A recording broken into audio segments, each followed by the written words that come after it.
Ya Zahra, Ya Zahra, Ya Zahra, Ya Zahra, Ya Zahra, Ya Zahra, Ya Zahra, Ya Zahra. أعوذ بالله من الشيطان الرجيم بسم الله الرحمن الرحيم اللهم كن لوليك الحجة ابن الحسن صلواتك عليه وعلى آبائه في هذه الساعة وفي كل ساعة وليا وحافظا وقائدا وناصرا ودليلا وعينا حتى تسكنه ورضك طوعا وتمتعه فيها طويلا. Que la paix et la bénédiction d'Allah soient sur le saint prophète Mohammed sallallahu alayhi wa sallam ainsi que sur sa sainte descendance. Le 6e jour du mois de Muharram, Ibn Ziyad put rassembler 20 000 cavaliers et les envoya à Omar ibn Sa'ad. Ensuite, pour empirer la situation d'Imam Hussein alayhi salam, il instruisit ainsi Omar ibn Sa'ad. Fais en sorte que Hussein et ses compagnons ne puissent boire et utiliser l'eau de l'Euphrate pour étancher leur soif, et qu'ils souffrent une terrible soif. Omar ibn Sa'd, après cette missive, envoya 500 hommes à côté de la rivière pour qu'Imam Hussein alayhi salam et les siens ne puissent plus s'approprier de pas même une goutte d'eau. Et cela se produisit 3 jours avant la mort de l'imam Hussein alayhi salam. Le responsable des 500 soldats cria devant le campement d'imam Hussein: « Ô Hussein, vois-tu la couleur bleue de cette eau qui ressemble à la couleur du ciel? Eh bien désormais tu ne pourras plus goûter de cette eau, pas même une seule goutte, jusqu'à ce que tu meures finalement d'une terrible soif. » Imam Hussein alayhi salam lui répondit: « Ô Allah, fais-le mourir assoiffé et ne lui accorde plus jamais le salut. » Plus tard, un nommé Hamid ibn Muslim raconta: « Je jure devant Allah qu'après tous ces événements, à une occasion, je dus aller voir cet homme car je le savais malade et infirme. Je jure devant Allah omnipotent que je vis de mes propres yeux qu'il buvait sans cesse de l'eau jusqu'à ce que son ventre se gonflait à ne plus rien tenir, et qu'il vomissait alors tout et criait en pleine agonie: à l'aide, au secours. Je meurs de soif, j'ai terriblement soif. Et de nouveau il buvait jusqu'à gonfler son ventre, et comme il ne pouvait apaiser sa soif insatiable, il recommençait tout cela jusqu'à ce qu'il agonisât et mourut affreusement. Que la malédiction d'Allah soit sur cet homme durant toute l'éternité. Il est dit qu'Ibn Ziyad envoyait toujours de nouveaux soldats pour l'armée d'Ibn Sa'ad. Le nombre de l'infanterie augmenta jusqu'à 6000 hommes. Il lui écrivit ensuite une lettre et déclara: « Voilà, je t'ai envoyé un bon nombre d'hommes, et pour ton infanterie et pour ta cavalerie. Je voudrais désormais recevoir de tes nouvelles quotidiennes. » Ainsi, dès le 6e jour du mois de Muharram, Ibn Ziyad incitait Ibn Sa'ad à faire la guerre avec Imam Hussein alayhi salam. Pendant ce temps, Habib ibn Mazahir disait à Imam Hussein: « Ô fils du messager d'Allah, tout près d'ici il y a une tribu qui s'appelle Bani Asad. Me permettrais-tu d'aller les voir et de les inviter à prendre les armes pour ta cause et de venir à ton aide?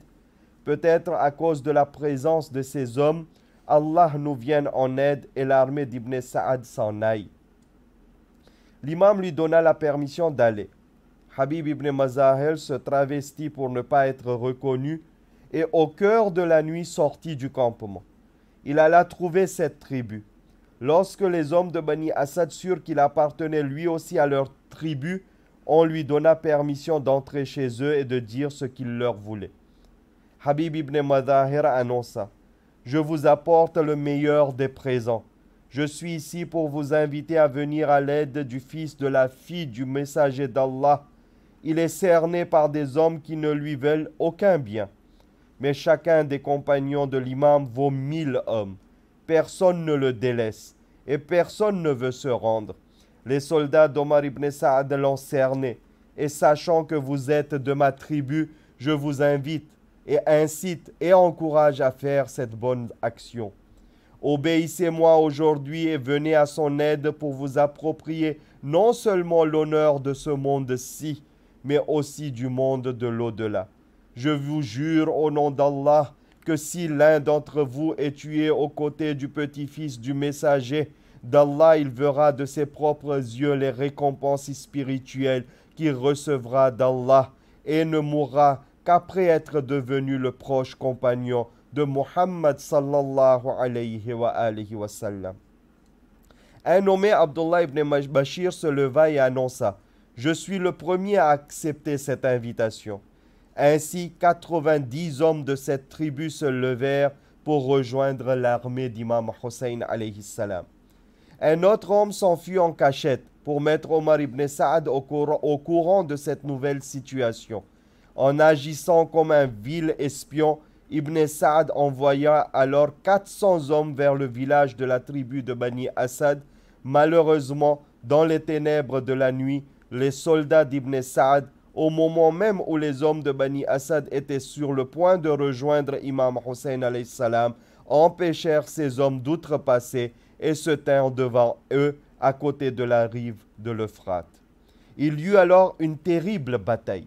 Habib interpella Arzag, qui était le commandant de ces 400 hommes, et lui cria: « Malheureux, que fais-tu? Laisse un autre homme que toi devenir malheureux. Laisse-nous passer. » Mais Arzag n'eut cure de cet avertissement.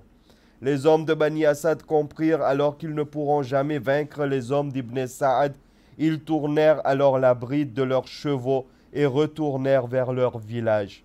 Et la même nuit, ils quittèrent leur village de peur que les soldats d'Ibn Saad ne vinssent à les massacrer. Habib ibn Mazahir retourna tout penaud et découragé auprès d'Imam Hussein alayhi salam et lui raconta honteusement les événements survenus. Imam Hussein alayhi salam le réconforta en lui disant: « Il n'y a de pouvoir plus grand que le pouvoir d'Allah, qui est le plus exalté et le plus glorieux. » De nouveau, les soldats d'Ibn Saad arrivèrent devant l'Euphrate et leur firent obstacle pour qu'ils ne puissent apaiser leur soif.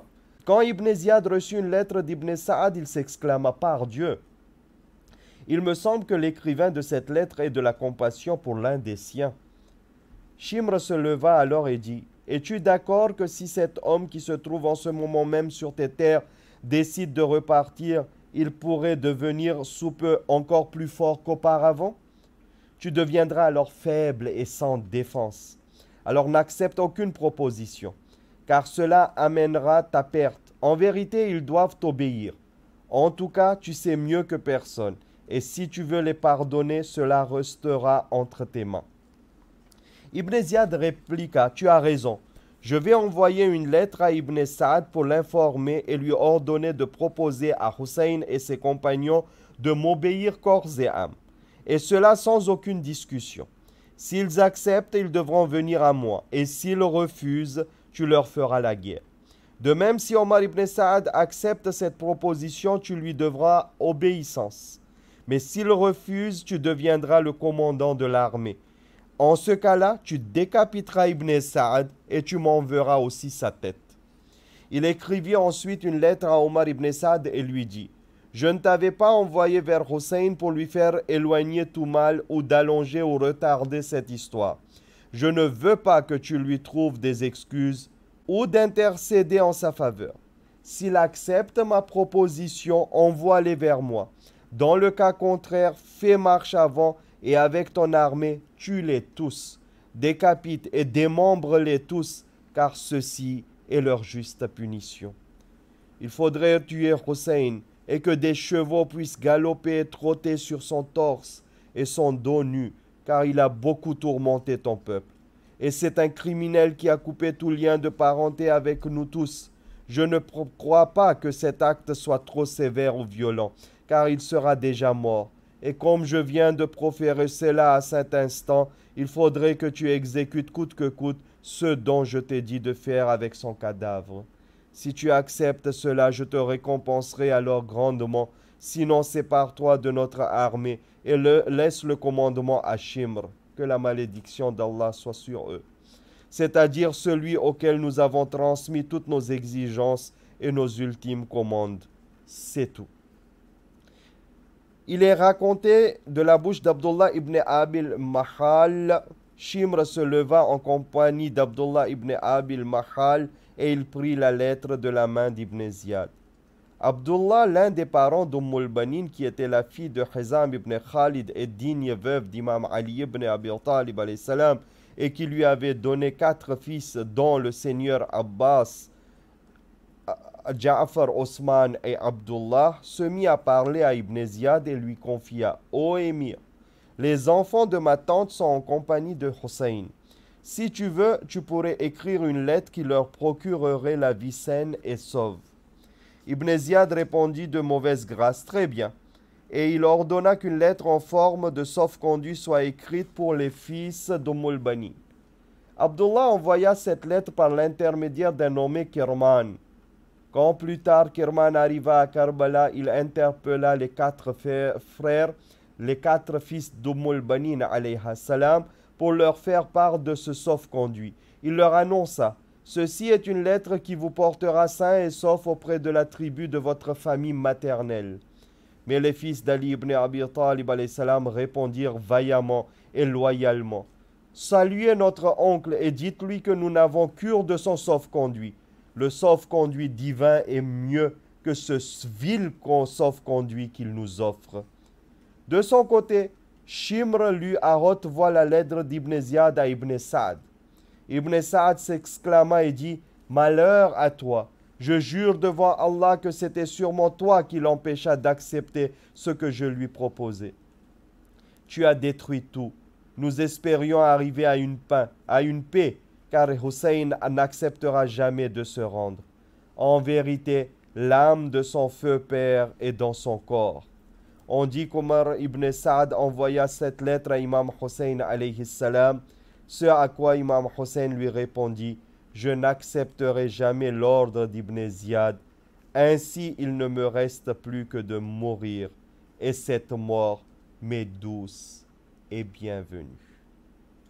La suite dans nos prochaines vidéos. Wassalamun alaykum wa rahmatullahi wa barakatuh.